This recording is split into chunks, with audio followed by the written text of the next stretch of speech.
Hello students, I am Dr. Poonam Sharma on behalf of Suresh Gyan Bihar University. Today I am going to deliver my lecture on virtual memory management system and demand paging. Students, last lectures के अंदर हमने contiguous और non contiguous दो तरह के memory management allocation techniques को discuss किया था।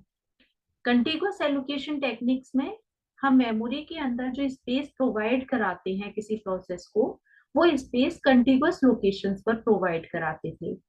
और नॉन कंटिगुअस एलोकेशन के अंदर ऐसी कोई बाउंडेशन नहीं होती जहां पर आपको किसी प्रोसेस को जो स्पेस प्रोवाइड कराना होता है वो एक साथ ही प्रोवाइड कराना हो। प्रोसेसेस को हम छोटे छोटे पार्ट्स में डिवाइड कर सकते हैं जिनको हम चंक्स बोलते हैं, और फिर उन चंक्स को अलग अलग मेमोरी लोकेशंस पर स्टोर किया जा सकता है। इसकी वजह से जो फ्रेगमेंटेशन की एक्सटर्नल फ्रेगमेंटेशन की प्रॉब्लम आ रही थी वो रिमूव की जा सकती है। इसके लिए हमने दो तरह की टेक्निक्स को डिस्कस किया था, एक थी पेजिंग और दूसरी थी सेगमेंटेशन। सॉरी, पेजिंग टेक्निक के अंदर हमने डिस्कस किया था कि हमारे जो चंक्स हैं, वो हमारी जो मेमोरी है वो छोटे छोटे साइज के ब्लॉक्स में डिवाइडेड होती है, फिक्स साइज के ब्लॉक्स में डिवाइडेड होती है। और यहाँ पर हमने लॉजिकल मेमोरी जो फिक्स साइज के ब्लॉक्स में डिवाइडेड है उसको हमने पेजेस बोला था, और फिजिकल मेमोरी को हमने फ्रेम्स कहा था। और अलग अलग जो पेजेस हैं, पेज वाइज हमारी मेमोरी में डेटा प्रोसेस लोड होती हैं। इसी तरह से हमारा ऑपरेटिंग सिस्टम भी क्या करता है, सभी पेजेस के लिए, पेजेस की डिटेल्स के लिए पेज टेबल क्रिएट करता है। और पेज टेबल के अंदर दो चीजें मेंटेन की जाती हैं, page number and page offset. तो हर पेज का जो एड्रेस होता है वो एड्रेस पेज टेबल के अंदर मेंटेन होता है, जिसमें हर पेज का एक यूनिक नंबर होगा जिससे उस पेज को आइडेंटिफाई किया जा सके।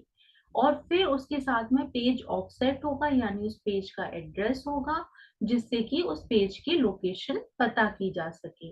तो हमारी प्रोसेस अलग अलग लोकेशन पर स्टोर होगी, अलग अलग लोकेशन पर उसके पेजेस होंगे जिनका एड्रेस पेज ऑफसेट के अंदर होगा। और पेज टेबल को देख के ऑपरेटिंग सिस्टम अलग अलग पेजेस के पास में जा सकता है, अलग अलग पेजेस को लोड कर सकता है एक प्रोसेस के। इसी तरह से सिमिलर टाइप की हमने टेक्निक पढ़ी थी सेगमेंटेशन। सेगमेंटेशन के अंदर हमारे जो फिजिकल मेमोरी है, जो फ्रेम्स हम बना रहे हैं, वो फ्रेम छोटे छोटे फ्रेम्स में हमारी मेमोरी डिवाइडेड होती है। और लॉजिकल मेमोरी में हम क्या कहते हैं, पेजेस की जगह यहाँ पर हम कहते हैं सेगमेंट्स। पेजेस और सेगमेंट्स में डिफरेंस क्या है, पेजेस जो होते हैं वो फिक्स साइज के होते हैं, जबकि सेगमेंट्स जो होते हैं वो वेरिएबल साइज के होते हैं। तो वेरिएबल साइज के सेगमेंट्स जो है उनका ग्रुप जो नॉन कंटिन्यूअस प्लेसेस पर है वो क्या है, सेगमेंटेशन, जहां पर हम आपकी प्रोसेसेस लोड हैं जिनका कोई प्रॉपर ऑर्डर नहीं है। से कोई भी सेगमेंट कहीं भी स्टोर हो सकता है, आगे पीछे किसी भी लोकेशन पर स्टोर हो सकता है। यहाँ पर भी सेगमेंट्स के बारे में डिटेल मेंटेन करने के लिए operating system segment table maintain करता था। और सेगमेंट टेबल के अंदर भी सेगमेंट्स के एड्रेसेस होते थे। एड्रेस जो है किसी भी सेगमेंट का दो चीजों से मिलकर बना है, segment number and segment offset. जैसे पेज टेबल के अंदर page number and page offset होता था, वैसे ही सेगमेंट टेबल के अंदर segment number and segment offset होता है। सेगमेंट ऑफसेट के अंदर सेगमेंट का एड्रेस आता है, और एड्रेस कैसे बनता है, सेगमेंट का base address and limit address. यानी बेस एड्रेस का मतलब है जहां से उसका एड्रेस शुरू हो रहा है, 0, और लिमिट मतलब जहां तक उसकी लेंथ है वहां तक। तो बेस और लिमिट के बेसिस पर हम उसका कंप्लीट एड्रेस फाइंड आउट कर सकते थे। तो इस तरह से सेगमेंटेशन और पेजिंग की जो टेक्निक है वो हमने लास्ट लेक्चर के अंदर डिस्कस की थी। अब नॉन कंटिगुअस एलोकेशन में ही एक नया टाइप और आता है, वर्चुअल मेमोरी मैनेजमेंट सिस्टम का। वर्चुअल मेमोरी मैनेजमेंट सिस्टम क्या होता है, पहले वर्चुअल वर्ड का मीनिंग समझते हैं। वर्चुअल वर्ड का मतलब होता है जो चीज एक्चुअली एग्जिस्ट नहीं करती है। यानी आपको ऐसा लगेगा कि ऐसा है, लेकिन एक्चुअली ऐसा नहीं होता है। तो वहां पर हम क्या वर्ड यूज करते हैं, वर्चुअल वर्ड यूज करते हैं। तो वर्चुअल मेमोरी मैनेजमेंट जो टेक्निक है वो क्या करती है, वो अलाउ करती है प्रोसेसेस को मेमोरी में एग्जीक्यूट करने के लिए, ऐसी प्रोसेसेस को जिनका साइज आपको लग रहा है कि बहुत बड़ी प्रोसेस है और मेमोरी का साइज कम है, लेकिन आपको क्या लग रहा है कि बहुत बड़ा मेमोरी स्पेस है जहां आपकी इतनी सारी प्रोसेसेस एग्जीक्यूट हो रही हैं। तो इसको, इस कंसेप्ट को कैसे समझेंगे, virtual memory is a technique that allow the execution of processes that may not be completely in memory। ये क्या करेगी, वर्चुअल मेमोरी मैनेजमेंट कैसे डील करेगा मेमोरी मैनेजमेंट कंसेप्ट को, ये प्रोसेसेस को इस तरह से एग्जीक्यूट कराएगा कि पूरी की पूरी प्रोसेस मेमोरी में नहीं होगी। अब यहाँ पर क्या हो रहा है, यूजर को तो ऐसे लगता है कि उसने जैसे 10 processes at a time execute कराना शुरू किया, मल्टी प्रोग्रामिंग सिस्टम है, multiple processes at a time हमारे पास में प्राइमरी मेमोरी में होती हैं जो एग्जीक्यूशन के लिए तैयार हैं, और वहां से प्रोसेसेस स्विच स्विच होती रहती हैं मल्टी प्रोग्रामिंग सिस्टम में। तो हमारे पास में जैसे सपोज करें 10 नंबर ऑफ प्रोसेसेस हमारे सिस्टम में है, मेमोरी में है, तो हमें क्या फील होगा कि बहुत बड़ा मेमोरी स्पेस है जहां पर हमारी इतनी सारी processes at a time available हैं और जिनका एग्जीक्यूशन लगातार चल रहा है।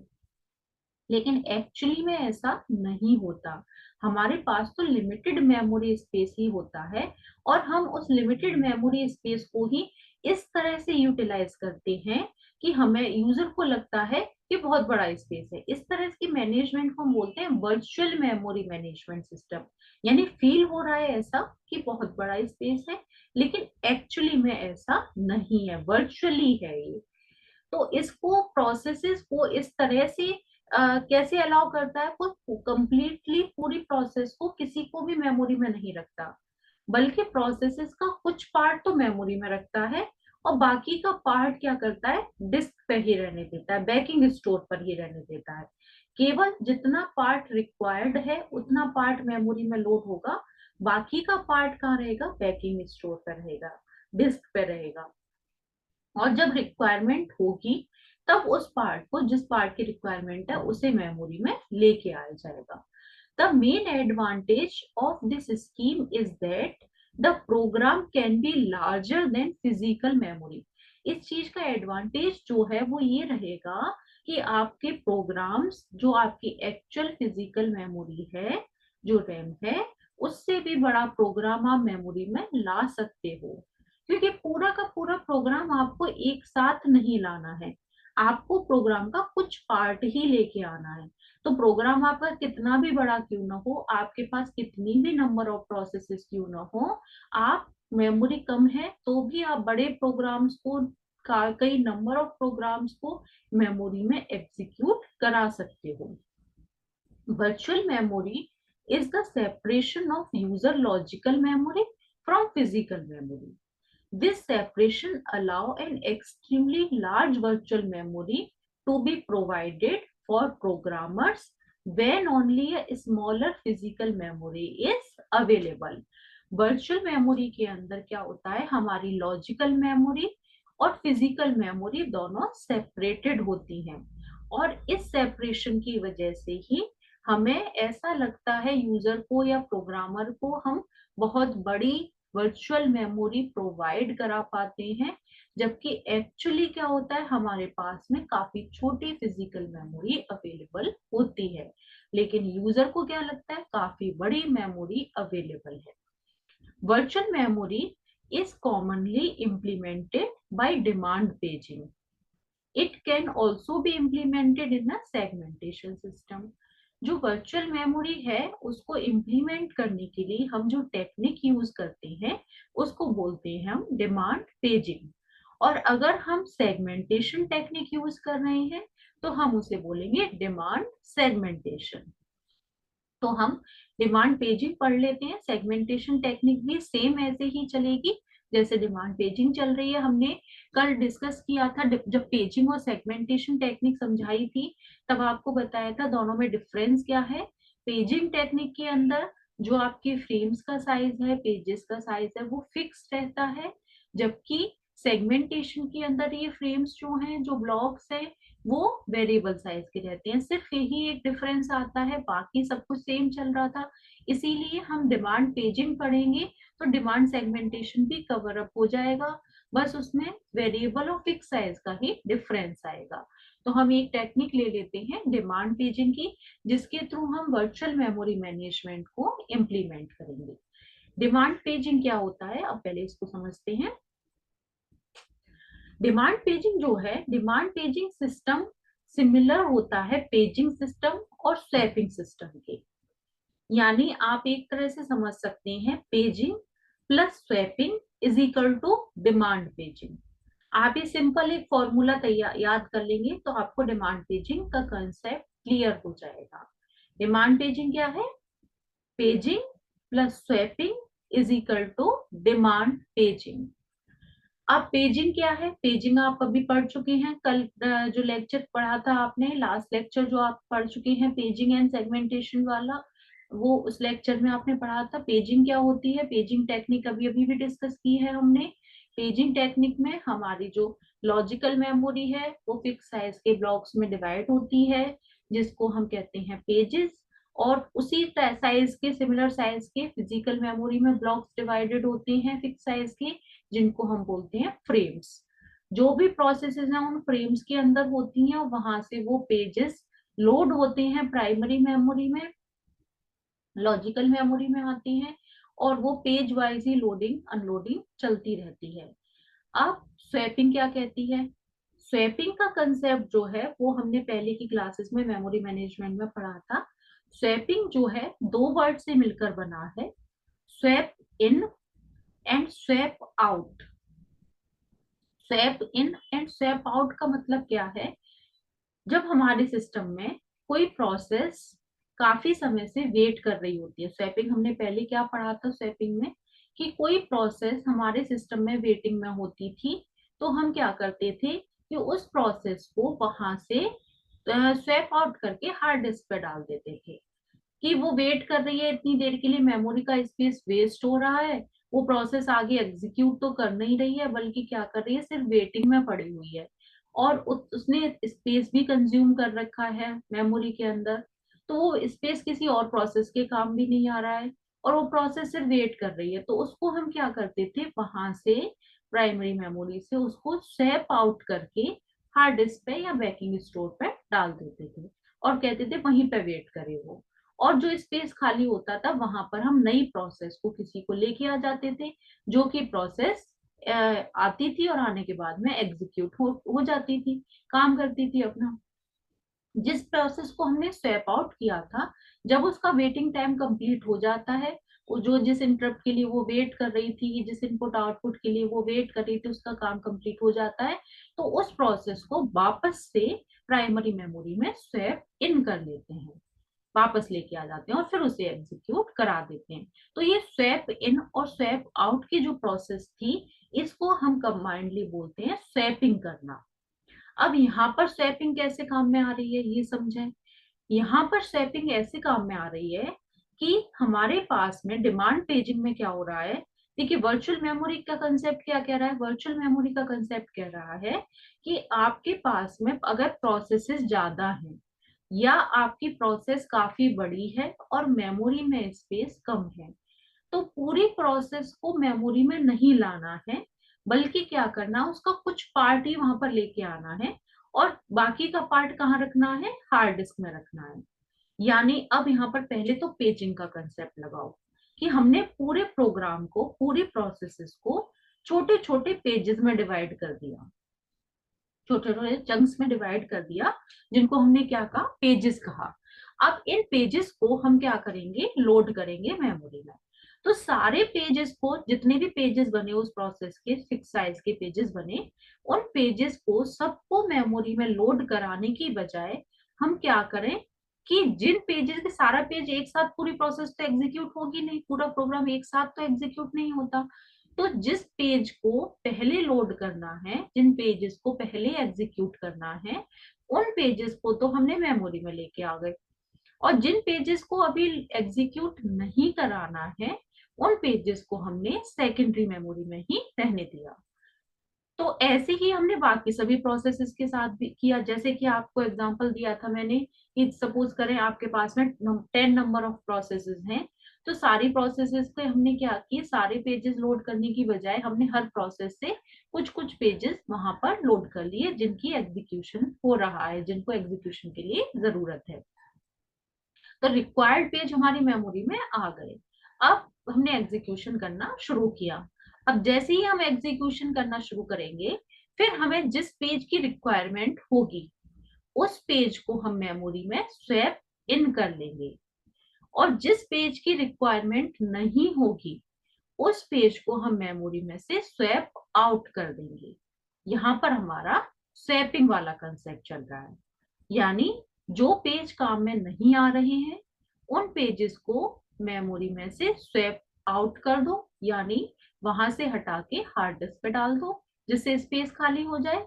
और जिन पेजेस की रिक्वायरमेंट है उस खाली जगह पर उन पेजेस को लेके मेमोरी में आ जाओ, यानी स्वैप इन कर लो। तो इस तरह से पेजिंग प्लस स्वैपिंग दोनों को मिलाएंगे तो बनेगा डिमांड पेजिंग। डिमांड पेजिंग मतलब जिस पेज की डिमांड है उस पेज को मेमोरी में रखो, जिस पेज की डिमांड नहीं है उस पेज को स्वैप आउट कर दो। इससे क्या होगा, कम स्पेस में ज्यादा प्रोसेसेस, ज्यादा प्रोग्राम आपके मेमोरी में रह सकते हैं। तो हम क्या कर रहे हैं, स्वैपिंग कर रहे हैं बार बार। तो यूजर को क्या लग रहा है, यूजर को तो ये पता नहीं है अंदर स्वैपिंग चल रही है, उसे तो क्या लग रहा है उसकी 10 प्रोसेसेस एग्जीक्यूट हो रही हैं एक साथ, यानी अंदर क्या है मेमोरी में 10 प्रोसेसेस के लायक स्पेस है, जबकि स्पेस तो कितना है, स्पेस तो 5 प्रोसेस लायक ही है। और बाकी क्या हो रहा है, वहां पे बार बार स्वैपिंग हो रही है, जिनकी जरूरत है वो आ जाती है प्रोसेस, जिनकी जरूरत नहीं है वो स्वैप आउट हो जाती हैं। तो इस तरह से स्वैपिंग की वजह से यूजर को लग रहा है वर्चुअल मेमोरी का फील आ रहा है कि बहुत बड़ा मेमोरी स्पेस है अंदर जिसमें इतनी सारी प्रोसेसेस स्टोर्ड हैं, जबकि एक्चुअली में लिमिटेड मेमोरी स्पेस है और अंदर स्वैपिंग के थ्रू हम उसको मैनेज कर रहे हैं, स्वैपिंग और पेजिंग के थ्रू मैनेज कर रहे हैं। इसको एक बार समझते हैं कैसे कैसे किया हमने work. when we want to execute a process we swap it into memory rather than swapping the entire process। जब भी हमें किसी प्रोसेस को एग्जीक्यूट कराने की जरूरत होती है तो हम उसको मेमोरी में लेके आ जाते हैं। rather than swapping the entire process into memory, when a process is to be swapped in, the pager guesses which page will not be used before the process is swapped out again। जब भी हम किसी process को memory में लेके आते हैं तो कंप्लीट पूरे प्रोसेस को मेमोरी में लाने की बजाय हम क्या करते हैं, जो पेजर है, जो पेजिंग की प्रोसेस को मैनेज कर रहा है ऑपरेटिंग सिस्टम का वो प्रोग्राम जो पेजिंग की प्रोसेस को मैनेज कर रहा है उसे कह रहे हैं पेजर। पेजर क्या है, गैस करता है कि कौन से पेजेस हैं जिनकी मेमोरी में रिक्वायरमेंट नहीं है। तो instead of swapping a whole process, the pager bring only those necessary pages into memory। तो सारी के सारी कंप्लीट प्रोसेस को मेमोरी में लाने की बजाय पेजर क्या करता है, जिन पेजेस की रिक्वायरमेंट है सिर्फ उन पेजेस को मेमोरी में लेके आता है, और जिन पेजेस की रिक्वायरमेंट नहीं है उनको सेकेंडरी मेमोरी में ही रहने देता है। Thus, it avoid reading into memory pages that will not be used in any way, decreasing the swap time and the amount of physical memory needed। यानी जिन पेजेस की रिक्वायरमेंट ही नहीं है उन पेजेस को स्वैप इन करने का time वो बचा लेता है, और स्वैप इन करने का तो पेजर इसके अंदर जो जितने भी इसमें पेजेस हैं उनको इसमें पहले डिक्री जितने भी पेजेस हैं पहले ये चेक करेगा कि कौन से पेजेस उसके काम में आने वाले हैं, कौन से पेजेस करंटली काम में आने वाले हैं। जो करंटली काम में आने वाले पेजेस हैं उन पेजेस को तो वो अलाउ करेगा इसमें लोड होना, और जो पेजेस उसके काम में नहीं आएंगे उन पेजेस को अभी वो सेकेंडरी मेमोरी में ही रखेगा। जब उन पेजेस की रिक्वायरमेंट होगी तभी उन पेजेस को सेकेंडरी से प्राइमरी मेमोरी में लेके आया जाएगा।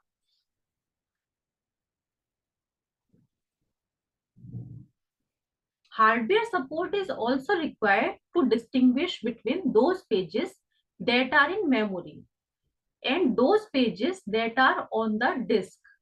जो पेजेस हमारी प्राइमरी मेमोरी में होते हैं और जो पेजेस हमारी सेकेंडरी मेमोरी में होते हैं, उनके बीच में मैनेजमेंट करने के लिए भी हार्डवेयर का सपोर्ट चाहिए होता है। उनके बीच में डिफरेंशिएट करने के लिए हार्डवेयर सपोर्ट की रिक्वायरमेंट होती है। Using the valid invalid bit scheme, where valid and invalid pages can be checked by checking the bit. हम ये चेक करने के लिए कि कौन से पेजेस हमारे मेमोरी के अंदर हैं और कौन से पेजेस मेमोरी में अवेलेबल नहीं है, हम इसके लिए एक स्कीम, एक मेथड यूज करते हैं जिसको हम कहते हैं valid invalid bit scheme, where valid invalid pages can be checked by checking the bit.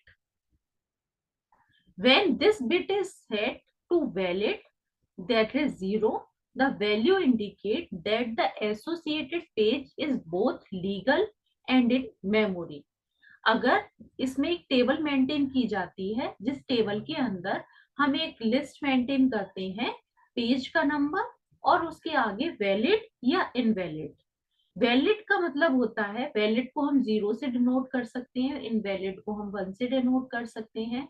तो अगर उसके आगे पेज नंबर और पेज नंबर के आगे वैलिड लिखा होता है, दैट मीन्स वो पेज वैलिड है, लीगल है, यानी उस नंबर का पेज अवेलेबल है और वो मेमोरी में भी अवेलेबल है।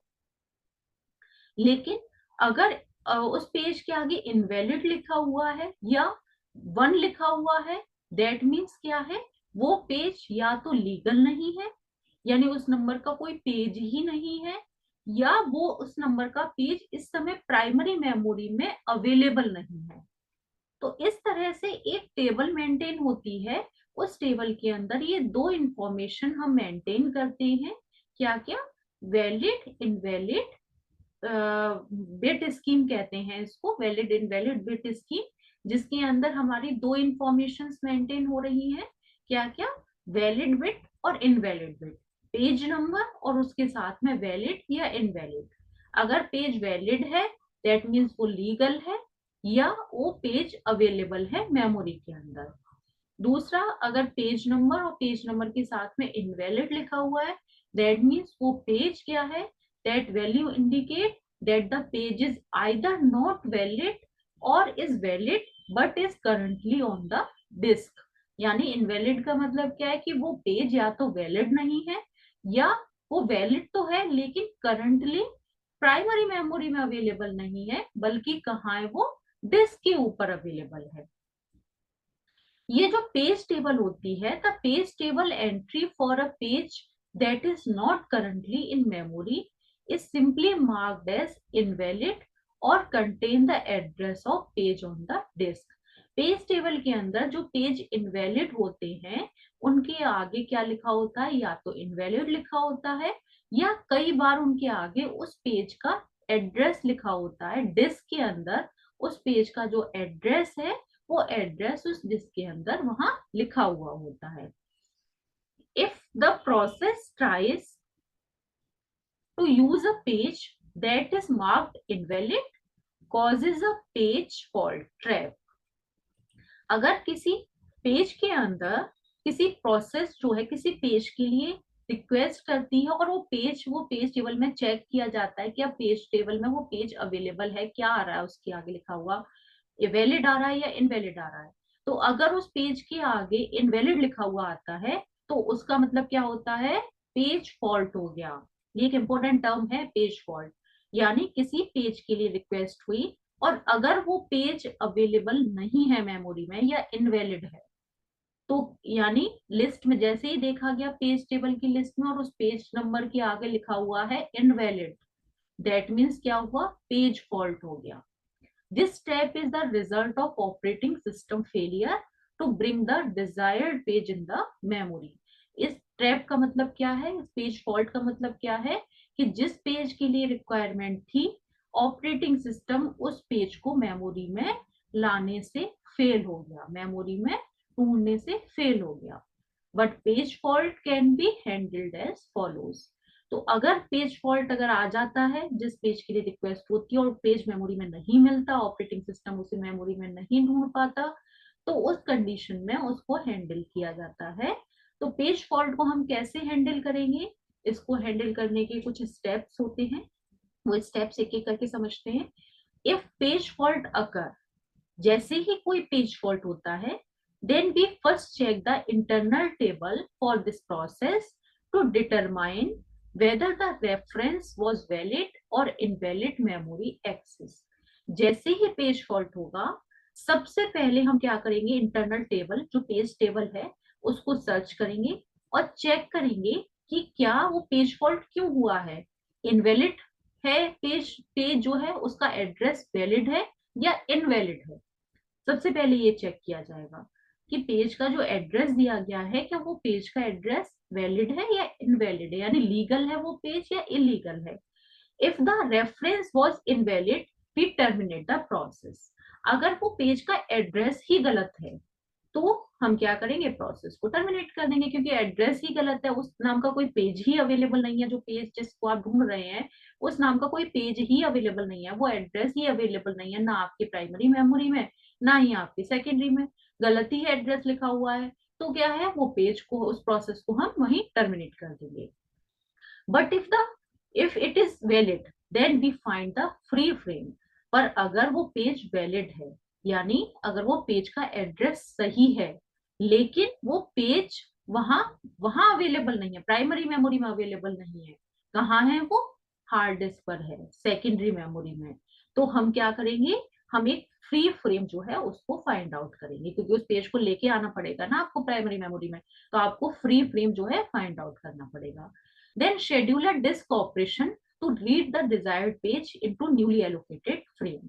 उसके बाद में हम डिस्क ऑपरेशन शेड्यूल करेंगे, जो क्या करेगा, डिस्क से उस पेज को रीड करेगा और उस जो नया फ्रेम आपने ढूंढा है, खाली फ्रेम, उस फ्रेम के अंदर उस पेज को लेके आएगा। When the disk read is complete, we modify the internal table and page table to indicate that the page is now in memory। जैसे ही वो पेज हार्ड डिस्क से रीड होके आपकी प्राइमरी मेमोरी में आ जाएगा, फ्रेम के अंदर आ जाएगा, वैसे ही हम क्या करेंगे, इंटरनल टेबल को अपडेट कर देंगे कि वो पेज प्राइमरी मेमोरी में आ गया है। जो पेज टेबल है उसके अंदर एंट्री को इनवैलिड से वैलिड में कन्वर्ट कर देंगे, जिससे कि ये शो होने लगेगा कि पेज वैलिड है।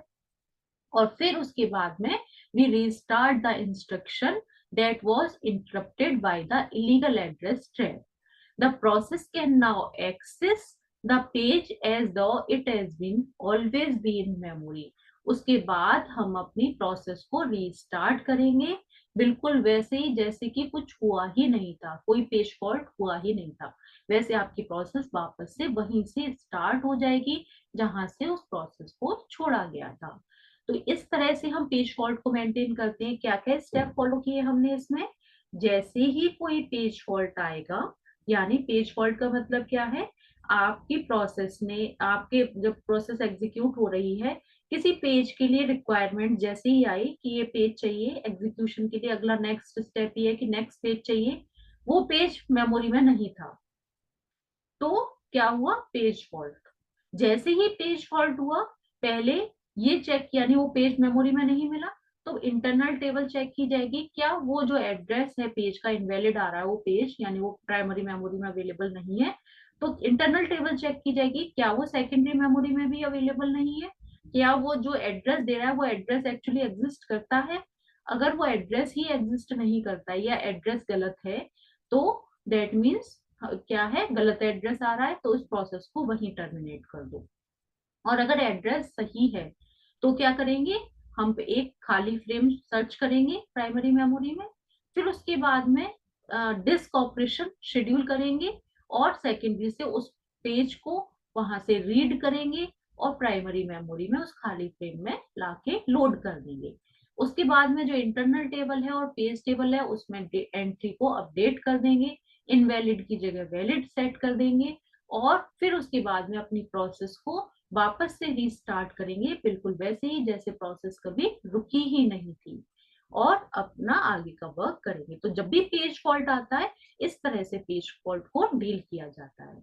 अब एक एग्जांपल यहाँ पे लिया है, कैसे ये वर्क होता है। लॉजिकल मेमोरी है ये आपकी। फिर के अंदर क्या क्या होता है, पेजेस के नंबर होते हैं, ये आपके फ्रेम्स हैं, फ्रेम के अंदर कौन कौन से पेजेस हैं, ये अलग अलग पेजेस दे रखे हैं। कौन सा पेज वैलिड है, 4th नंबर का पेज वैलिड है, ये इनवैलिड है। 6 नंबर का पेज वैलिड है, 9 नंबर का पेज वैलिड है, बाकी सारे इनवैलिड हैं। तो कौन कौन से एड्रेस पर हो गया, 4th नंबर के एड्रेस पर हो गया आपके पे डेटा, और फिर 2nd नंबर के पे आप इसमें नंबर के पे आपके पास डेटा हो गया। ये आपकी एक्चुअल फिजिकल एड्रेस है। अब आती हैं आपकी page replacement algorithms. Page replacement algorithms क्या होती हैं, जब आप किसी पेज को स्वैप आउट करते हैं, जैसे मैंने कहा कि पेज फॉल्ट हुआ, तो आपको खाली फ्रेम सर्च करना था और खाली फ्रेम के अंदर पेज को लोड करना था। तो पेज को आप कब लोड करोगे, जब खाली फ्रेम मिलेगा। अब खाली फ्रेम कोई भी नहीं है, अगर मेमोरी में सारे पेजेस फ्री, सारे फ्रेम्स फ्री नहीं है, भरे हुए हैं, तो आपको क्या करना पड़ेगा, किसी पेज को वहां से स्वैप आउट कराना पड़ेगा और फिर जगह खाली करनी पड़ेगी, तब आप नया पेज उसकी जगह पर लेके आ पाओगे, स्वैप इन कर पाओगे। तो इसे कहते हैं रिप्लेसमेंट करना, यानी स्वैप आउट करेंगे तभी कोई नया स्वैप इन हो पाएगा। तो ऐसे ही किसी भी पेज को स्वैप आउट नहीं कर दिया जाता। जब आपको जगह खाली करानी होती है, किसी पेज को स्वैप आउट करते हैं, तो वहां जो डिसीजन लिया जाता है ना, कि किस पेज को पहले स्वैप आउट कराया जाए। अगर आपको फ्री कराना है कोई frame, swap in swap out जब आप करेंगे तभी स्पेस होगा, यानी अगर किसी प्रोसेस जिस पेज की डिमांड है उस पेज को आपको क्या करना होता है, स्वैप इन करना होता है। लेकिन आप स्वैप इन तब करेंगे जब आपके पास में स्पेस फ्री होगा। तो स्पेस फ्री कराने के लिए आपको किसी प्रोसेस को पहले बाहर करना पड़ता है, किसी पेज को पहले स्वैप आउट करना पड़ता है, तब आप नए पेज को स्वैप इन करा पाते हैं। तो ऐसे ही किसी प्रोसेस को, किसी भी पेज को आप स्वैप आउट नहीं करा सकते। आपको यहाँ पर एल्गोरिथम लगानी पड़ती है। जो एल्गोरिथम्स आप लगाते हैं, जो सिलेक्शन के लिए, जो शेड्यूल करने के लिए जो एल्गोरिथम आप लगाते हैं, डिसीजन लेने के लिए जो एल्गोरिथम लगाते हैं, उनको कहते हैं हम पेज रिप्लेसमेंट एल्गोरिथम। हमारे पास कई तरह की पेज रिप्लेसमेंट एल्गोरिथम होती हैं। There are many page replacement algorithms. We evaluate an algorithm by running it on a string of memory references and computing the number of page faults। कौन सी algorithm कितनी अच्छे से वर्क कर रही है, कौन सी बेस्ट है, कौन सी बेटर है, ये डिसाइड करने के लिए हम क्या करते हैं, अलग अलग मेमोरी रेफरेंसेस पर, स्ट्रिंग ऑफ मेमोरी रेफरेंसेस पर उसको हम क्या करते हैं, रन कराते हैं एल्गोरिथम को। और फिर ये चेक करते हैं कौन सी एल्गोरिथम से कितने नंबर ऑफ पेज फॉल्ट हो रहे हैं। जिस नंबर ऑफ एल्गोरिथम पे से सबसे कम पेज फॉल्ट होते हैं, वो एल्गोरिथम उतनी ही बेटर कही जाती है। और जो स्ट्रिंग ऑफ मेमोरी रेफरेंसेस होती हैं, जिनके ऊपर ये अप्लाई करते हैं, उन्हें कहते हैं हम रेफरेंस स्ट्रिंग। तो इसमें to determine the number of page fault for a particular reference string, a page replacement algorithm, we also need to know the number of page frames available. As the number of frames available increases, the number of page fault will decreases। हमें क्या देखना होता है, number of frames कितने available हैं, फिर हम equal number of frames लेते हैं, फिर उनके ऊपर हम क्या करते हैं, पेज रिप्लेसमेंट एल्गोरिथम्स लगाते हैं, और फिर चेक करते हैं किस एल्गोरिथम से कितने पेज फॉल्ट हो रहे हैं। जिसमें जितने कम पेज फॉल्ट होंगे, वो एल्गोरिथम उतनी ही बेटर कही जाएगी। इसमें हमारा क्राइटेरिया जो है, जैसे शेड्यूलिंग एल्गोरिथम्स आप पढ़ते थे पहले, तो शेड्यूलिंग एल्गोरिथम में हम कई सारे क्राइटेरिया पढ़ते थे, थ्रूपुट कितना है, वेटिंग टाइम कितना है। ऐसे ही पेज रिप्लेसमेंट एल्गोरिथम्स के अंदर हमारा क्राइटेरिया क्या है, पेज रिप्लेसमेंट एल्गोरिथम में क्राइटेरिया है कि इसमें पेज फॉल्ट कम से कम होना चाहिए। जिस एल्गोरिथम में पेज फॉल्ट कम से कम होगा, वो एल्गोरिथम उतनी अच्छी कही जाएगी। तो अब इसमें एल्गोरिथम्स पढ़ना शुरू करते हैं। कौन कौन सी एल्गोरिथम्स होती हैं। सबसे पहली एल्गोरिथम है हमारे पास में FIFO algorithm, first in first out. नाम से ही शो रहा है, जो पहले आएगा वो पहले जाएगा, फर्स्ट इन फर्स्ट आउट। तो नाम से क्या शो रहा है कि जो पेज सबसे पहले आया था मेमोरी में, वो पेज सबसे पहले आउट होगा। सिंपलेस्ट पेज रिप्लेसमेंट एल्गोरिथम है FIFO algorithm. A FIFO replacement algorithm associated with each page, the time when that page was brought into memory. इसमें सीधा सिंपल टाइम से कनेक्टेड कैलकुलेट कर लेंगे, जिसका टाइम सबसे पहले था उसको सबसे पहले आउट करेंगे। When a page must be replaced, the oldest page is chosen. We must create a FIFO, first in first out queue, to hold all pages in memory. इसमें सिंपल FIFO क्यू लग जाती है और जो page सबसे पहले पुराना होता है उस ओल्डेस्ट पेज को सबसे पहले मेमोरी से स्वैप आउट किया जाता है। We replace the page at the head of the queue. When a page is brought into memory, we insert it at the tail of the queue.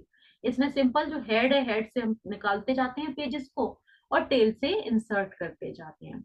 तो देखिए, जैसे हमारे पास में मेमोरी थी, मेमोरी में सबसे पहले खाली फ्रेम्स थे, 7 नंबर का पेज आया, फिर 0 नंबर का पेज आया, फिर 1 नंबर का पेज आया। इंसर्ट करेंगे तो सबसे पहले कौन सा पेज रिमूव होगा?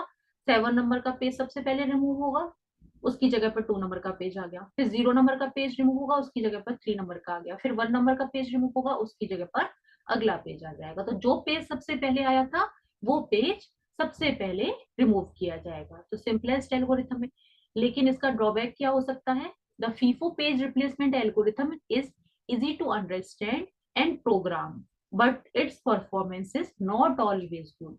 ये सबसे सिंपल एल्गोरिथम है, सबसे इजी है समझने के लिए, लेकिन हमेशा ये अच्छी नहीं होती है, क्योंकि जरूरी नहीं जो सबसे पुराना पेज है वो उसकी वजह से पेज फॉल्ट ना हो सकता है जो सबसे पुराना पेज है वो हमेशा काम में आने वाला पेज हो, या जो पुराने पेजेस हैं वो आगे तक काम में आने वाले पेजेस हों।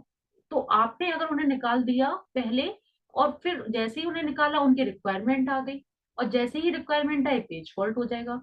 तो इसमें आप श्योर नहीं हो सकते कि जो पुराने पेज है वो आगे कभी काम में नहीं आएंगे। पुराने पेजेस हो सकता है ऑल ओवर प्रोग्राम हमेशा काम में आते रहने वाले पेजेस हों और आप उन्हें निकाल दें, उनकी वजह से पेज फॉल्ट हो जाए। फिर आती है हमारी next optimal algorithm. Optimal algorithm नाम से शो हो रहा है सबसे बेस्ट एल्गोरिथम है। ऑप्टिमल एल्गोरिथम क्या कहती है? An optimal replacement algorithm has the lowest page fault rate of all algorithm. इसका नाम ही है ऑप्टिमल एल्गोरिथम क्योंकि इसके अंदर सबसे कम पेज फॉल्ट रेट है। It simply replace the page that will not be used for the longest period of time. इसके अंदर हम उस पेज को रिप्लेस करते हैं जो बहुत लंबे समय तक काम में नहीं आएगा। इसमें आता है विल नॉट बी यूज्ड, जो लंबे समय तक काम में नहीं आएगा। आप ये प्रेडिक्ट करते हो और उस पेज को आप इसमें से हटाते हो। तो अगर आप ये सही सही प्रेडिक्ट कर लेते हैं कि कौन सा पेज आगे लंबे समय तक काम में नहीं आएगा, तो पेज फॉल्ट लंबे समय तक नहीं होगा और पेज फॉल्ट कम होगा तो ये एल्गोरिथम बेस्ट ऑटोमेटिकली हो ही जाएगी। The use of this page replacement algorithm guarantees the lowest possible page fault rate for a fixed number of frames। इसलिए इस रिप्लेसमेंट एल्गोरिथम का यूज जो है वो गारंटी देता है कि lowest possible page fault rate होगा फिक्स नंबर ऑफ फ्रेम्स के साथ में। Optimal page replacement is much better than FIFO algorithm, but it is difficult to implement because it requires future knowledge of the reference string। Optimal page replacement जो है काफी better result देती है FIFO algorithm से, लेकिन ये implement करने में काफी डिफिकल्ट होती है क्योंकि इसके अंदर फ्यूचर नॉलेज होनी चाहिए। आपको ये पता होना चाहिए कि कौन सा पेज है जो फ्यूचर में काम में नहीं आएगा, और ये बहुत डिफिकल्ट होता है प्रिडिक्ट करना कि कौन सा पेज काम में नहीं आएगा, क्योंकि जिस पेज की आपको रिक्वायरमेंट है ये आप कैसे पता कर सकते हैं कि कौन सा पेज काम में नहीं आने वाला। तो अब नेक्स्ट जो मीडियम एल्गोरिथम है वो है हमारी LRU। LRU मतलब least recently used algorithm. FIFO algorithm जो है use the time when the process was brought into memory. FIFO algorithm क्या यूज करती थी? वो टाइम के हिसाब से चलती थी, कौन सा जो आपका पेज है, कौन सी प्रोसेस है मेमोरी में कब आई थी, उसके अकॉर्डिंग चलती थी। Optimal algorithm uses the time when a page is to be used.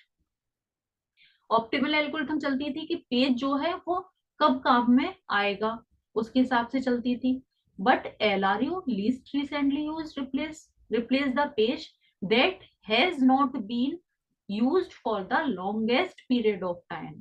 इसमें और ऑप्टिमल में डिफरेंस यही है कि एलआरयू ये देखती है कि कौन सा पेज लंबे समय से काम में नहीं आ रहा है, लंबे समय से नहीं आ रहा है। इसमें वो क्या देखती है, कौन सा एलआरयू जो है वो देखती है पास्ट को, और जो ऑप्टिमल है एल्गोरिथम वो देखती है फ्यूचर को। तो फ्यूचर को प्रेडिक्ट करना मुश्किल होता है कि कौन सा पेज हमारे काम में नहीं आएगा, लेकिन पास्ट की चीजों को आप एनालाइज कर सकते हो कि कौन सा पेज काम में नहीं आ रहा बहुत समय से, और जो बहुत समय से काम में नहीं आ रहा उसको आप मान सकते हो कि वो आगे भी काम में नहीं आएगा। तो ऐसे करके आप पेजेस को, उस पेज को आप रिमूव कर सकते हो जो बहुत समय से काम में नहीं आ रहा, तो वो हो सकता है आगे भी काम में ना आए, और उस पेज को आप स्वैप आउट कर सकते हो। तो ये वाली एल्गोरिथम जो है वो फर्स्ट इन फर्स्ट आउट से बेटर एल्गोरिथम है, लेकिन एलआर जो ऑप्टिमल है उससे कम है, क्योंकि जो पेज बहुत समय से काम में नहीं आ रहा था उसका ऐसा जरूरी नहीं कि वो अब आगे भी काम में नहीं आएगा। हो सकता है आप बहुत समय से काम में नहीं आ रहा, आपने उसे हटाया, स्वैप आउट किया, और तभी उसकी रिक्वायरमेंट आ गई, तो क्या हो जाएगा, पेज फॉल्ट हो जाएगा। तो पूरी तरह से पेज फॉल्ट तो ये नहीं रोक सकता, तो फिर भी बेटर एल्गोरिथम है, फर्स्ट इन फर्स्ट आउट से बेटर है, ऑप्टिमल से कम है इसके अंदर। LRU replacement associate with each page the time that page last use. ये किस टाइम के हिसाब से चलती है, ये पेज लास्ट कब यूज हुआ था उस टाइम के अकॉर्डिंग एनालाइज करती है। When a page must be replaced, LRU chooses that page that has not been used for the longest period of time. ये यही चूज करती है, पेज को चूज करती है, तो इसी बेसिस पे करती है कि कौन सा पेज कितने लंबे समय से काम में नहीं आ रहा है, नहीं आ रहा है, ये चेक करके उसी के अकॉर्डिंग उसको यूज करती है। तो ये थी आपकी page replacement algorithm. Page replacement algorithm का बेसिक तीन तरह की एल्गोरिथम अपन ने पढ़ी, कौन कौन सी। फर्स्ट इन फर्स्ट आउट, जो पेज पहले आएगा उसको पहले स्वैप आउट करेंगे, जो बाद में आएगा उसको हम बाद में स्वैप आउट करेंगे। लेकिन इसमें पेज फॉल्ट होने के चांसेस काफी रहते हैं, क्योंकि जो पेज पहले आया था हो सकता है वो इंपॉर्टेंट पेज हो और उसको स्वैप आउट करना है तो वो उसकी पेज फॉल्ट हो जाए। दूसरा हमने पढ़ा था ऑप्टिमल एल्गोरिथम। ऑप्टिमल क्या कहती है, उस पेज को स्वैप आउट करो सबसे पहले जो आगे लंबे समय तक काम में नहीं आएगा। तो ये सबसे बेस्ट एल्गोरिथम है, हम आगे का देख के चल रहे हैं, जो काम में नहीं आएगा हम उसको आउट कर रहे हैं, लेकिन इसको प्रेडिक्ट करना मुश्किल होता है। थर्ड जो है वो है लीस्ट रिसेंटली यूज, LRU, जिसमें हम उस पेज को स्वैप आउट करेंगे जो लंबे समय से काम में नहीं आ रहा था। तो जो इसमें पास देख के चलते हैं, जो लंबे समय से काम में नहीं आ रहा था हो सकता है वो आगे भी काम में ना आए, हम ये मान के चलते हैं। लेकिन इसमें भी पेज फॉल्ट हो सकता है, क्योंकि कोई पेज जो लंबे समय से काम में नहीं आ रहा था हो सकता है आपके स्वैप आउट करने के बाद वो काम में आ जाए, पेज फॉल्ट हो जाए। तो पॉसिबिलिटी यहाँ पर होती है पेज फॉल्ट की, लेकिन फीफो से कम होती है, फर्स्ट इन फर्स्ट आउट से वो पॉसिबिलिटी कम होती है। तो ये तीन एल्गोरिथम है जिनको हम पेज फॉल्ट के बेसिस पे कंपेयर करते हैं। इसके बाद में एक टॉपिक आता है थ्रेशिंग। थ्रेशिंग जो वर्ड है, थ्रेशिंग का मतलब होता है continuous page fault. Continuous page fault का मतलब क्या है कि जब कभी कभी क्या होता है हमारे सिस्टम में कि एक बार पेज फॉल्ट हुआ, उसके बाद फिर से पेज फॉल्ट होता है, फिर हम किसी पेज के लिए रिक्वेस्ट करते हैं, फिर से पेज फॉल्ट हो जाता है, फिर किसी पेज के लिए रिक्वेस्ट करते हैं, फिर पेज फॉल्ट हो जाता है। यानी जिस भी पेज के लिए हम रिक्वेस्ट करते हैं वो पेज हमें मेमोरी में नहीं मिलता और पेज फॉल्ट हो जाता है हर बार। तो जब इस तरह से लगातार पेज फॉल्ट होने लगते हैं हमारी सिस्टम में, तो हम उसे बोलते हैं थ्रेशिंग हो रही है। This is called threshing. Threshing जो होती है, थ्रेशिंग के दो कारण हो सकते हैं। पहला रीजन तो ये हो सकता है कि हम सही एल्गोरिथम का यूज नहीं कर रहे। जो हमने अभी ऊपर एल्गोरिथम्स पढ़ी पेज रिप्लेसमेंट के लिए, वो सही एल्गोरिथम का सिलेक्शन नहीं कर रखा। सही एल्गोरिथम नहीं होगी तो वो गलत पेजेस को स्वैप आउट करती रहेगी, और गलत पेजेस को स्वैप आउट करेगी, जिन पेजेस को स्वैप आउट करेगी उन्हीं पेजेस की रिक्वायरमेंट आ रही है, और उन्हीं पेजेस की रिक्वायरमेंट आ रही है, और हर बार क्या हो रहा है, पेज फॉल्ट हो रहा है, तो वो गलत हो रहा है। दूसरा जो इम्पोर्टेंट रीजन होता है इसका, ये तो एक साइड रीजन है, एक इम्पोर्टेंट रीजन जो होता है पेज फॉल्ट का, क्विकली पेज फॉल्ट का, वो होता है कि आपके पास में नंबर ऑफ फ्रेम्स बहुत कम है, यानी मेमोरी कम है। तो मेमोरी कम होगी तो नंबर ऑफ फ्रेम्स भी कम होंगे, नंबर ऑफ फ्रेम्स कम होंगे तो उसमें स्वैपिंग की प्रोसेस बहुत ज्यादा होगी कंटिन्यूअसली, कम कम पेजेस लोड हो पाएंगे। कम पेजेस लोड होंगे तो बार बार स्वैपिंग जो हो रही है उसमें पेजेस को बार बार हटाना पड़ेगा, तो उसकी वजह से क्या होगा, पेज फॉल्ट होगा। कई बार आपने देखा होगा सिस्टम आपका, आप कम काम कर रहे होते हैं, बहुत स्लो स्पीड से सिस्टम चलता है, क्योंकि आप जिन जो प्रोसेसेस आप चला रहे हैं, आप मल्टीपल प्रोग्राम चला लेते हो, सिस्टम हैंग हो जाता है, क्योंकि आपके पास मेमोरी कम है सिस्टम में। और सिस्टम में मेमोरी अगर कम है तो आपने अगर मल्टीपल प्रोसेसेस ओपन कर ली, मल्टीपल प्रोग्राम ओपन कर लिए, तो वहां पर मैनेज नहीं हो पाने वो प्रोग्राम, मेमोरी में तो स्पेस लिमिटेड है। अब बार बार स्वैप इन स्वैप आउट हो रहा है, फ्रेम्स कम है मेमोरी में, प्रोसेस मेमोरी में इतने फ्रेम्स ही नहीं है, तो वो क्या कर रहा है, कभी किसी को हटा रहा है, कभी किसी को हटा रहा है, स्वैप आउट स्वैप इन का काम चल रहा है इंटरनली बार बार बार बार। अब आप जिस जो भी काम करते हो, आगे बढ़ते हो, वो क्या देखता है, बार बार पेज फॉल्ट हो रहा है, बार बार पेज फॉल्ट हो रहा है, क्योंकि स्पेस ही नहीं है इतना कि वो उसमें से कुछ भी एक्स्ट्रा पेजेस वहां पर रख सके। लिमिटेड नंबर ऑफ पेजेस वहां पर आ पा रहे हैं या वो भी नहीं आ पा रहे हैं, तो क्या हो रहा है, बार बार पेज फॉल्ट हो रहा है। पेज फॉल्ट होता है तो वो पेज फॉल्ट से डील करता है, फिर मैंने आपको डील करना बताया था अभी, पेज फॉल्ट से कैसे डील करते हैं कि इंटरनल टेबल चेक करते हैं, इंटरनल टेबल में चेक करके ये चेक करते हैं क्या वो पेज वैलिड है या इनवैलिड है। अगर वो पेज इनवैलिड है तो प्रोसेस बंद हो जाती है, लेकिन अगर वो पेज वैलिड है तो सेकेंडरी मेमोरी में जाते हैं, एक फ्रेम पहले प्राइमरी मेमोरी में फ्रेम को फ्री कराते हैं, स्वैप आउट करते हैं किसी प्रोसेस को, फिर उसके बाद में सेकेंडरी से प्राइमरी में उस पेज, सेकेंडरी से प्राइमरी में पेज को लोड करते हैं, फिर उसके बाद वापस से प्रोसेस को रीस्टार्ट करते हैं, तो इतना सारा ही काम होता है। तो क्या होता है, बार बार स्वैप, अगर पेज फॉल्ट हो रहा है तो बार बार पेज फॉल्ट को हैंडल किया जा रहा है, फिर वापस से स्वैप आउट और स्वैपिंग की एल्गोरिथम चल रही है, फिर उसके बाद फिर से पेज फॉल्ट को हैंडल किया जा रहा है, तो ये है, उसकी वजह से आपका सिस्टम हैंग होने लगता है फिर, क्योंकि इतना काम वो ले ही नहीं पा रहा, इतना मेमोरी मैनेजमेंट हो नहीं पा रहा। तो आप हार्डवेयर वालों पे जाते हैं, आप उन्हें दिखाते हैं, वो क्या कहते हैं, आपका सिस्टम स्लो हो रहा है, आप इसमें रैम बढ़वा लीजिए। आप जब रैम बढ़वाते हैं, मेमोरी बढ़वाते हैं, तो उससे क्या होगा, मेमोरी जैसे ही इंक्रीज होगी, नंबर ऑफ फ्रेम्स इंक्रीज हो जाएंगे। मेमोरी में, फिजिकल मेमोरी में हम क्या करते हैं, किसमें डिवाइडेड मानते हैं, फ्रेम्स में डिवाइडेड मानते हैं ना, तो हमारी नंबर ऑफ फ्रेम्स इंक्रीज हो जाएंगे। नंबर ऑफ फ्रेम्स जैसे ही इंक्रीज हो जाएंगे, वैसे ही नंबर ऑफ पेजेस आ जाएंगे, तो स्वैपिंग कम हो जाएगी, और स्वैपिंग कम हो जाएगी, पेज फॉल्ट कम होगा, दैट मीन्स ट्रैशिंग कम हो जाएगी, तो हमारे सिस्टम की स्पीड भी बढ़ जाएगी। पेज फॉल्ट कम है तो हमें बार बार हैंडल नहीं करना पड़ रहा पेज फॉल्ट को, स्वैपिंग को, तो अपने आप सिस्टम की स्पीड इंक्रीज हो जाएगी। इसलिए जब आपका सिस्टम स्लो हो जाता है, आपके पास वर्कलोड ज्यादा है, काम ज्यादा है, आपको मल्टीपल प्रोग्राम पे काम करना होता है, और सिस्टम उतना हैंडल नहीं कर पा रहा, तो आपको कई बार रैम इंक्रीज करनी पड़ती है। रैम ज्यादा होती है तो नंबर ऑफ फ्रेम्स ज्यादा होते हैं, नंबर ऑफ फ्रेम्स ज्यादा होते हैं तो स्वैपिंग ऑटोमेटिकली कम हो जाती है। तो थ्रेशिंग को एक बार वापस से समझ लेते हैं इसमें।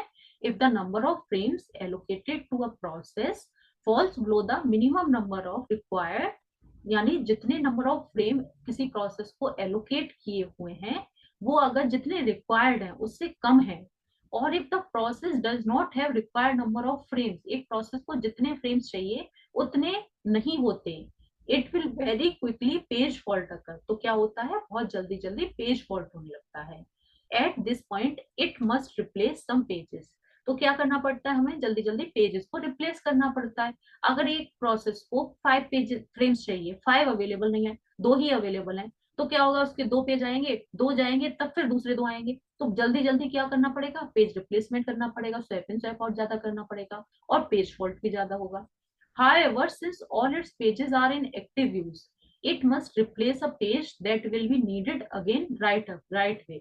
अब क्या होगा, 2 पेजेस आपने रिप्लेस किए, उनकी जगह 2 नए पेज आए, आपको तो वो 5 पेज एक साथ चाहिए थे, तो क्या हो रहा है, जिन पेजेस को आप स्वैप आउट कर रहे हो उनकी करंटली आपको जरूरत पड़ने ही वाली है, फिर भी आपको वो स्वैप आउट करने पड़ रहे हैं, क्योंकि आपको अगले 2 पेजेस भी चाहिए। तो आपको पता है कि आपको वो 2 पेजेस भी चाहिए जिनको आप स्वैप आउट कर रहे हो, लेकिन फिर भी आपको करने पड़ रहे हैं क्योंकि आपके पास और फ्रेम्स हैं ही नहीं, तो इसलिए क्या हो रहा है, बार बार पेज फॉल्ट हो रहा है।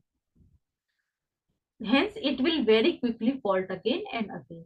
The process continue to replacing pages for which it will then fault and bring back in right away.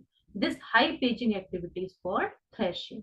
इस तरह से बार बार जब पेज फॉल्ट हो रहा होता है, लगातार पेज फॉल्ट होता रहता है, तो इस तरह की एक्टिविटी को हम क्या बोलते हैं, थ्रैशिंग हो रही है। तो थ्रैशिंग का रीजन ही ये है, ये जो मैंने आपको बताया, थ्रैशिंग क्यों हो रही है, क्योंकि सिस्टम में कंटिन्यूअसली पेज फॉल्ट हो रहा है। और कंटिन्यूअस पेज फॉल्ट क्यों हो रहा है, क्योंकि आपके पास में रैम कम है, प्राइमरी मेमोरी कम है और रैम कम है, जिसकी वजह से क्या हो रहा है, नंबर ऑफ फ्रेम्स कम है। नंबर ऑफ फ्रेम्स कम है तो आपको कम फ्रेम्स में ज्यादा नंबर ऑफ प्रोसेसेस को रन कराना पड़ रहा है, तो आपको बार बार स्वैपिंग की प्रोसेस करनी पड़ रही है। बार बार swap in swap out, swap in swap out हो रहा है, तो क्या हो रहा है, पेज फॉल्ट भी हो रहा है। तो इसी वजह से ये थ्रैशिंग की प्रॉब्लम आती है और हमारा सिस्टम स्लो स्पीड से काम करता है। तो हमारे सिस्टम के स्लो होने में ना कई चीजों का, कई सारे रीजंस होते हैं। कई रीजंस ऐसे होते हैं, जैसे आपने एक रीजन पढ़ा, थ्रैशिंग होता है, मेमोरी आप कम होती है, जो रैम है वो कम होती है, जिसकी वजह से सिस्टम स्लो हो जाता है, तो रैम बढ़ानी पड़ती है। कई बार हमारे सिस्टम के अंदर और भी रीजंस होते हैं, जैसे हमारा प्रोसेसर पुराना है, स्लो स्पीड का, वो प्रोसेसिंग प्रॉपर नहीं कर रहा है, जैसे शेड्यूलिंग सही से नहीं हो रही है, तो भी स्पीड स्लो होती है सिस्टम की।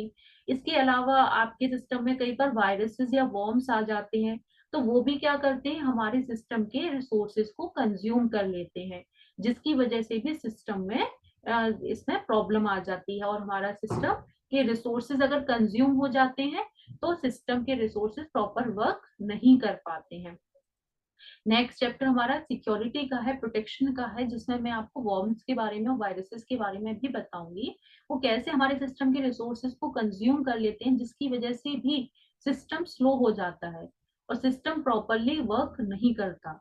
तो कई बार नेट, जो आप इंटरनेट यूज करते हो, उसकी वजह से भी सिस्टम स्लो हो जाता है।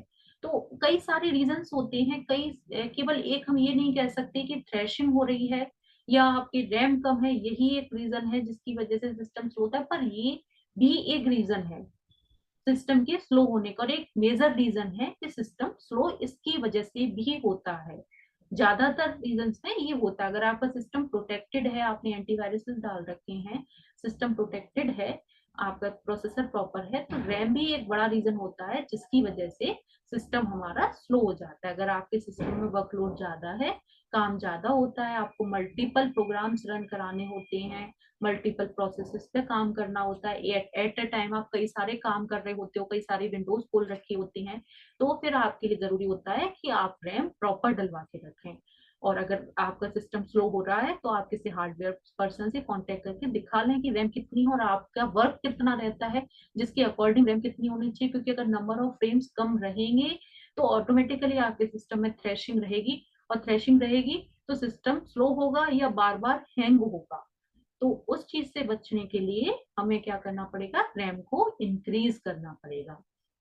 देखिए हार्ड डिस्क तो जितनी भर जाती है, जितना स्पेस होता है वो उसमें शो कर देता है कि हार्ड डिस्क में इतना स्पेस और इतना स्पेस इसमें फिल हो चुका है और इतना स्पेस इसमें खाली है, तो वो हम उसको खाली करते रहते हैं। लेकिन रैम क्या है, रन टाइम पर यूज हो रही होती है, जब आप एग्जीक्यूट कराते हो किसी प्रोसेस को तब उस समय ही यूज हो रही होती है। और रैम में पहले ऑपरेटिंग सिस्टम भी काम में आता है, पहले मैंने आपको बताया, पहले ऑपरेटिंग सिस्टम लोड होता है, तो काफी कुछ पार्ट का ऑपरेटिंग सिस्टम लेता है पहले, फिर जो बचा हुआ पार्ट है वो आपकी प्रोसेसेस के लिए काम में आता है, तो प्रोसेसेस को तो बचा हुआ पार्ट मिला ना, तो ऑपरेटिंग सिस्टम ने तो पहले ले ही लिया, अब जो बच रहा है वो प्रोसेसेस के काम में आ रहा है, और जो बचा हुआ है वो भी कम रखने भी सिस्टम प्रॉपरली फंक्शन कर पाएगा। ये आपका मेमोरी मैनेजमेंट का पार्ट था। इसके आगे अब नेक्स्ट टॉपिक हम प्रोटेक्शन सिक्योरिटी का डिस्कस करेंगे। Thank you.